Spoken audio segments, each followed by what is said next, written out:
Hey guys, and welcome to a very different video for this account. As you can see, I'm currently on an Ironman, which has been a bit of a side project to myself and my brother for the past couple of months. And what I've got on this Ironman over the next two videos is some loot from the Guardians of the Rift, as well as Temperos as well.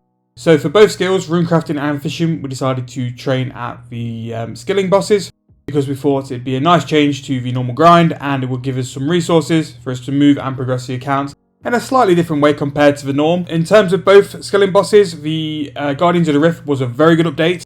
As well as that, you're not giving up any resources. You're still getting runes as a result of it. And it was very good XP as well for that. In terms of the levels we've trained up to, Guardians of the Rift was done up until 85 runecrafting, and fishing was done up until 97.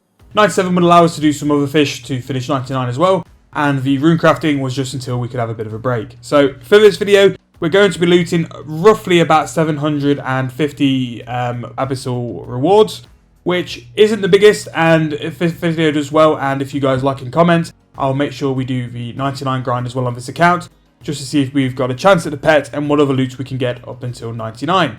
But we thought 85 was a good base because of the runes it would bring in to progress the account in another way as well. Runecrafting isn't absolutely essential, it's just nice to do as a form to build the account out, because a lot of early game money does go on runes. So we thought it would be an idea to build up the rune stack nice and early, and also as well get the runecrafting outfit, because it will give us a chance to get more runes whenever we craft as well, which will be beneficial to bloods and death runes for the account, because a lot of the runes needed will be for bursting, barraging tasks, but there are still a need for things like nature runes and cosmic runes as well, for alching and enchanting. So we're going to get on with these loots now, and we're going to see what we get, and we can do a small price check towards the end with the pouches as well as the runes as well, to see if it was worth us doing 85 from the Guardians of the Rift. So 170 reward points left to loot from, and so far looking at that stack of runes, it's really nice. The nature runes and the blood runes and lore runes will be massively beneficial to the account. These pouches as well, I think will have some decent rewards in. I know on the wiki it says they are different to the standard rewards you would get from looting, so we'll see what they're like as well. In the midst of getting all my rewards, I got a red die, which we'll put in the bank. I'm not too sure which colour I prefer most out of all the die sets, but I want to get enough dice to make sure they all match.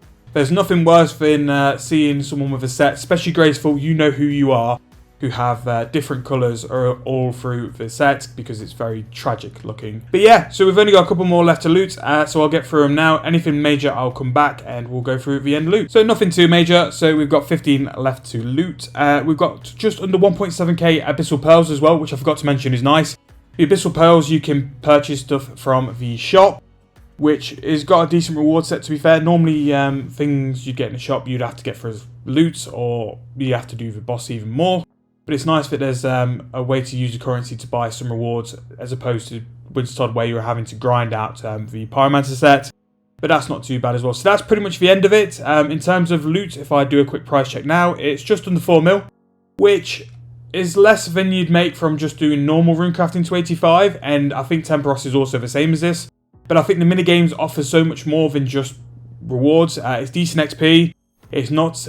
It's a bit more interactive. It's not as mind-numbing as doing a skill itself, and it gives you a chance to try and get a boss pet and stuff like that. So I think they've got the right balance between actual skilling and doing a bossing, skilling sort of minigame.